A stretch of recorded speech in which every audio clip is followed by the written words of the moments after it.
Okay, now papakita ko sa inyo yung hindi natin natapos nung training natin, yung budgeted cost loading. Actually, may iniwasan ako na formula dahil sa time constraint. But walang choice talaga.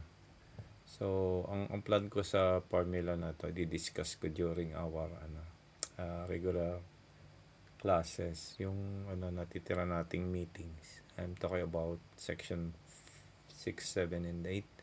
At yung iba yung ibang section, i-invite naman. And of course, ito nga, i-record ko naman yung procedure. Okay. So, sa resource loading, ang ginagawa, unang-una, nagki-create ng resources. Ito yung sample, But this particular resources, para ito doon sa isang doon sa isang project or schedule.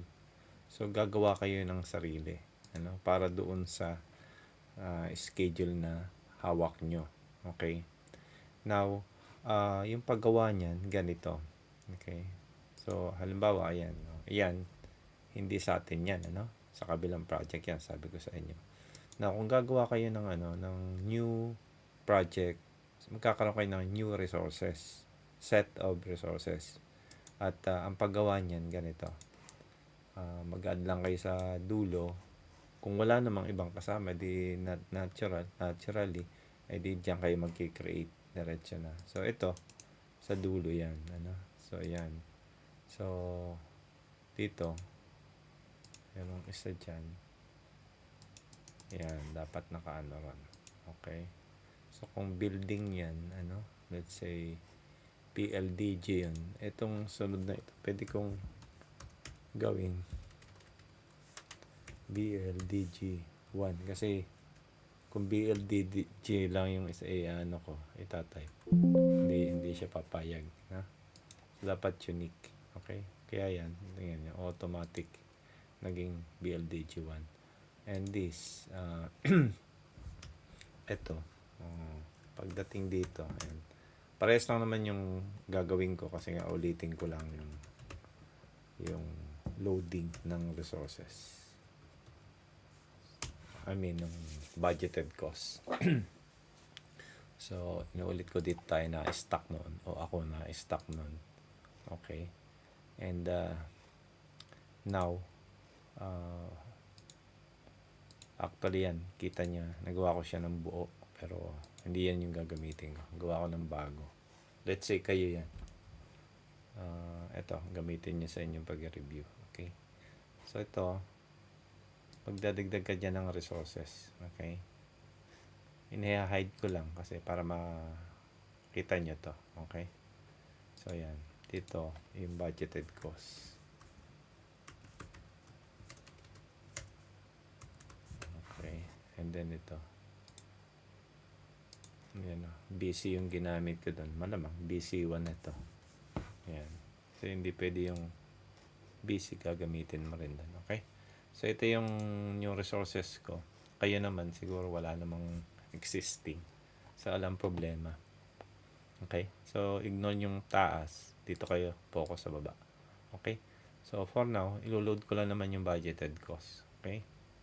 So, ito, special yung procedure nito. Now, gusto ko lang ipakita muna.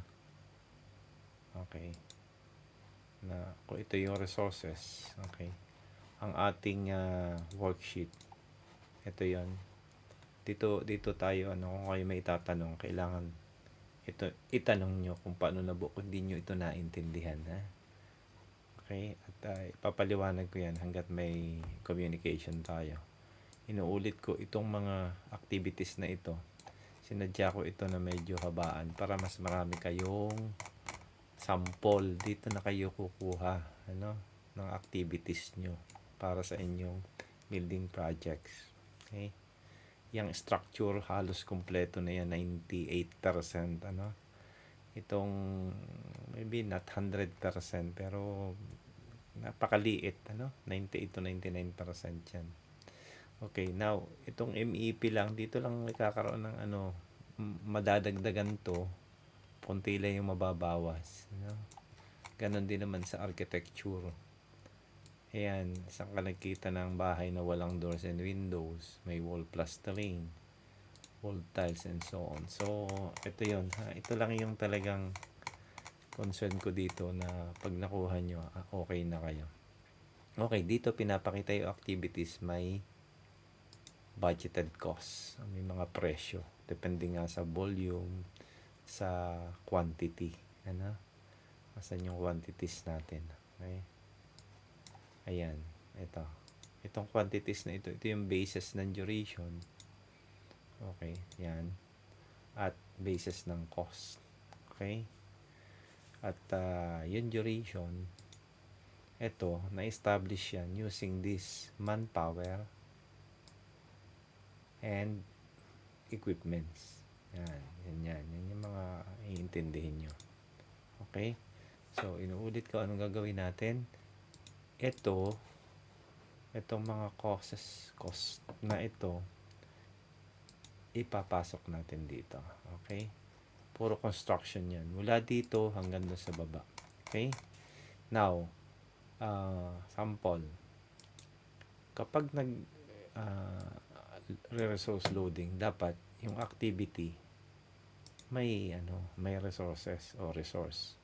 So, usually, i-click mo itong details, punta ka dito sa resources. Tapos dito, kiklik ka ng add resource. And then, yung ginawa mong resource list. Ayan.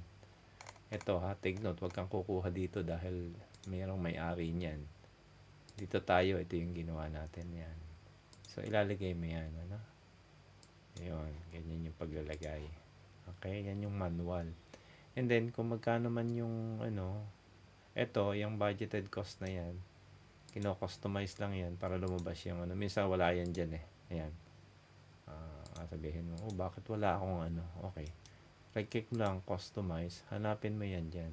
Ayan, tama yung cost. Then, hanapin mo yung budgeted cost. Ayun siya. Gusto mo ilagay sa huli para mas maliwanag. Okay. So, ayan. Dito siya. Ignore mo lang yung budgeted units. Okay. So, excavation, tingin ka dun sa worksheet. Ito,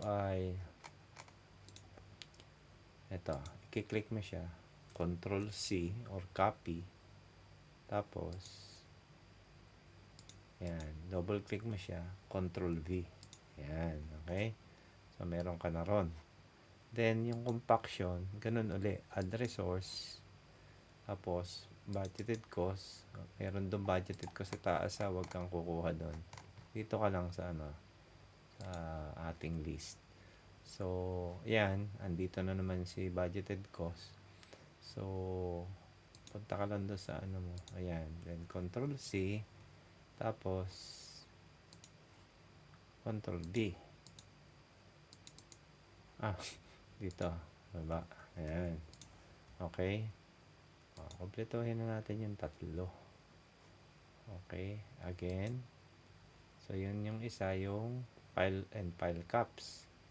Okay. So, dito, mag-a-add ka ng isang resource. Ayan. Ayan na. Baka doon ka punta. Bawal doon. Dito ka sa atin. Ayan. Okay. Then, ito, yung 300,000. Yan nakalagay dyan. Okay. Control C or copy. Then, Control V. Okay. So, ganun yan. At lahat ng resources na inilagay mo, dito makikita sa resource assignment.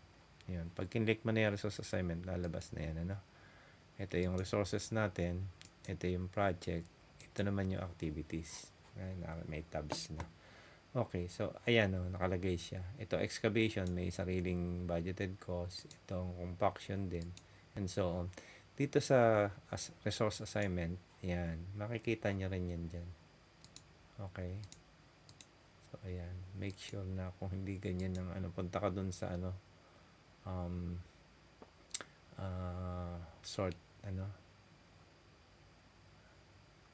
icon dito. customize. So, ayan. Dapat ano siya. So, yan yung mga kakabisaduhin nyo. Kaya nga nare-record ko. Okay? And then, actually, tingnan nyo, may isa pa ang napapakita ako. Halimbawa, ito lalagyan mo din siya ng budgeted cost. So, ito siya. Ano? Ayan. Diba? O, hindi ako nag-type dito. Pwedeng dito or dito sa resource assignment. Ayan. Diba naka-zero? Pagpunta mo doon sa worksheet, ayan, yung 24,950 na yan, control C mo lang or copy. Tapos, ipipaste mo dito. So, pwede dito sa resource assignment. Yan. Okay. Ayan. Or, dito sa, sa details. Kasi may nilang add. Meron dito sa kanan pa, ayan, resource din yan. Tingnan, gamitin ko yung kanan. Ayan, ito. Ayan, lumalabas yan. Tapos, hanapin mo yung resource. Idadagdag mo lang. Okay. Then, ayaw mo mag-type dyan. Punta ka lang dito. Dito mo na lang i-type. Okay? Ayan, ha. So, yan yung manual. Okay? Ayan. So, that's the manual approach. Okay? Ayan.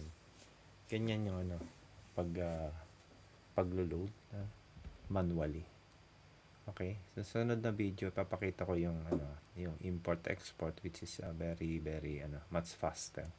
At doon hindi ko siya natapos kasi nga iniwasan ko yung formula. Nag-try ako nung ngayon na hindi ko napansin. Wala pala akong activity ID. Dahil nga dapat dun sa una yung ating spreadsheet. Ito naman paliwanag ko lang sa inyo.